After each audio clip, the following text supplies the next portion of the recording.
ಮೂಡಾ ಪ್ರಕರಣ CM relief Khandre ಪ್ರತಿಕ್ರಿಯೆ. ಉಚ್ಚ ನ್ಯಾಯಾಲಯ ತೀರ್ಪು ಸ್ವಾಗತ ಮಾಡುತ್ತೇನೆ. ಸತ್ಯಮೇವ ಜಯತೆ. ವಿರೋಧ ಪಕ್ಷಗಳು ದುರುದ್ದೇಶವಾಗಿ ಆಡಳಿತವನ್ನ ಬುಡಮೇಲು ಮಾಡೋದಕ್ಕೆ ಮುಂದಾಗಿತ್ತು. ಹೊಟ್ಟೆ ಕಿಚ್ಚಿನಿಂದ ಮಾಡಿದ ಆರೋಪಕ್ಕೆ ನ್ಯಾಯಾಲಯ ತಕ್ಕ ಉತ್ತರ ನೀಡಿದೆ ಎಂದು ಕಲಬುರಗಿಯಲ್ಲಿ ಸಚಿವ ಈಶ್ವರ್ ಖಂಡ್ರೆ ಹೇಳಿದ್ದಾರೆ. ಮಾಧ್ಯಮದವರೊಂದಿಗೆ ಮಾತನಾಡಿದ ಅವರು, ಸಿದ್ದರಾಮಯ್ಯ ಪಾತ್ರ ಯಾವುದೇ ರೀತಿಯಲ್ಲಿ ಇಲ್ಲ ಅಂತ ಹೇಳ್ತಿದ್ದೇವೆ. ಇಲ್ಲಿಯವರೆಗೆ ಅವರ ಪಾತ್ರ ಏನಾದರೂ ಇದೆ ಅಂತ ಸಾಕ್ಷಿ ಇದೆನಾ ಎಂದು ಪ್ರಶ್ನಿಸಿದರು. ಇದೇ ವೇಳೆ ಮಾತನಾಡಿದ ಅವರು, ಪೋಕ್ಸೋ ಪ್ರಕರಣದಲ್ಲಿ ಯಡಿಯೂರಪ್ಪರವರಿಗೆ ರಿಲೀಫ್ ಪ್ರಕರಣದ ಕುರಿತು ಪ್ರತಿಕ್ರಿಯೆ ನೀಡಿದರು. ಯಡಿಯೂರಪ್ಪ ಅವರದ್ದು ಕ್ರಿಮಿನಲ್ ಪ್ರಕರಣ ಇದೆ, ತನಿಖೆ ನಡೆಯುತ್ತೆ. ಪ್ರಕರಣ ಬಗ್ಗೆ ನನಗೆ ಮಾಹಿತಿ ಇಲ್ಲ ಎಂದ ಈಶ್ವರ್ ಖಂಡ್ರೆ ಹೇಳಿದರು. ಇನ್ನು ಯತ್ನಾಳ್ ಒಡೆತನದ ಸಿದ್ಧ ಸಿರಿ ಫ್ಯಾಕ್ಟರಿಯನ್ನ ಬಂದ್ ಮಾಡಲು ಖಂಡ್ರೆ ಕೈವಾಡ ಆರೋಪದ ಕುರಿತು ಮಾತನಾಡಿ ಅವರು, ಯತ್ನಾಳ್ ಸುಪ್ರೀಂ ಕೋರ್ಟ್ ಹೈಕೋರ್ಟ್ ಮೊರೆ ಹೋಗಿದ್ರು. ಸುಪ್ರೀಂ ಕೋರ್ಟ್ ಆದೇಶವನ್ನ ನಾವು ಪಾಲನೆ ಮಾಡುತ್ತಿದ್ದೇವೆ. ದ್ವೇಷ ರಾಜಕಾರಣ ಮಾಡೋರು ನಾವಲ್ಲ. ವಾಯು ಮಾಲಿನ್ಯ ಉಲ್ಲಂಘನೆ ಮಾಡಿದ್ದಾರೆ, ಅದಕ್ಕಾಗಿ ಬಂದ್ ಆಗಿದೆ ಎಂದು ಸ್ಪಷ್ಟನೆ ನೀಡಿದರು. ರಾಮನಗರದಲ್ಲಿ ಜೆಡಿಎಸ್ ಕಾರ್ಯಕರ್ತರಿಗೆ ಕಾಂಗ್ರೆಸ್ ಪಕ್ಷಕ್ಕೆ ಬುಲಾವ್ ವಿಚಾರದ ಕುರಿತು ಪ್ರತಿಕ್ರಿಯೆ ನೀಡಿದ ಅವರು, ಯಾವುದೇ ರೀತಿಯ ಆಪರೇಷನ್ ಹಸ್ತ ನಡೆದಿಲ್ಲ. ಜೆಡಿಎಸ್ ಸೇರಿ ಬೇರೆ ಪಕ್ಷದಿಂದ ಅವರೇ ಬರ್ತಾರೆ, ಯಾವುದೇ ಆಪರೇಷನ್ ಮಾಡ್ತಿಲ್ಲ ಎಂದರು. ಮಲ್ಲಿಕಾರ್ಜುನ್ ಸಂಗೊಳ್ಗೆ, ಎನ್ಕೆಎಸ್ ಟಿವಿ 4 ನ್ಯೂಸ್, ಕಲಬುರಗಿ. ನಾನು ಸ್ವಾಗತ ಮಾಡ್ತೇನೆ.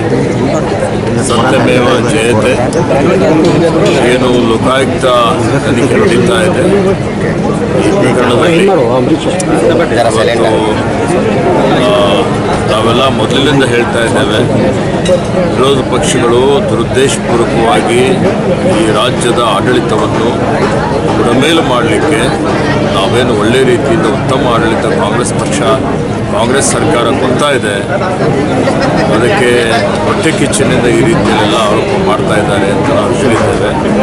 ಅದು ಈಗ ಸತ್ಯ ಅಂತೇಳಿ ಹೇಳಿ ಇವತ್ತು ಉಚ್ಚ ನ್ಯಾಯಾಲಯನೇ ತೀರ್ಪನ್ನು ಕೊಟ್ಟಿದೆ. ಆ ತೀರ್ಪು ನಾನು ಸ್ವಾಗತ ಮಾಡ್ತೇನೆ.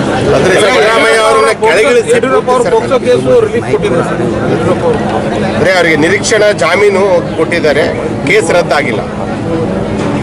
ಈಗ ಆ ಕೇಸು ಕ್ರಿಮಿನಲ್ ಕೇಸ್ ಇದೆ, ಕೋರ್ಟ್ ತೀರ್ಪು ಕೊಟ್ಟಿದೆ, ಆ ಕೇಸ್ ನಡೀತದೆ. ಮಾನ್ಯ ಸಿದ್ದರಾಮಯ್ಯನವರ ಬಗ್ಗೆ ಇವತ್ತು ಈಗಾಗಲೇ ಹೇಳಬೇಕು ಅಂತ ಹೇಳಿದರೆ, ನಾವು ಮೊದಲಿನಿಂದ ಹೇಳಿದ್ದೇವೆ ಅವರು ಯಾವುದೇ ರೀತಿಯ ಈ ಪ್ರಕರಣದಲ್ಲಿ ಅವ್ರ ಪಾತ್ರ ಇಲ್ಲ ಅಂತ ಹೇಳಿ. ಅದು ಇವತ್ತು ಸಾಬೀತಾಗಿದೆ. ಅದಕ್ಕೆ ನಾನು ಹೇಳ್ತಾ ಇರ್ತಕ್ಕಂಥದ್ದು ಸತ್ಯಕ್ಕೆ ಜಯ ಆಗಿದೆ. ಅಲ್ಲ ಸರ್, ಪಾತ್ರ ಇಲ್ಲ ಅಂತಲ್ಲ, ತನಿಖೆಯನ್ನು ಸಿಬಿಐ ಕೊಟ್ಟಿಲ್ಲ ಅಷ್ಟೇ. ತನಿಖೆ ಇಲ್ಲಿಂದ ನಾನು ನಡೆಸಬೇಕು ಅಂತ ಹೇಳಿದ್ದಾರೆ.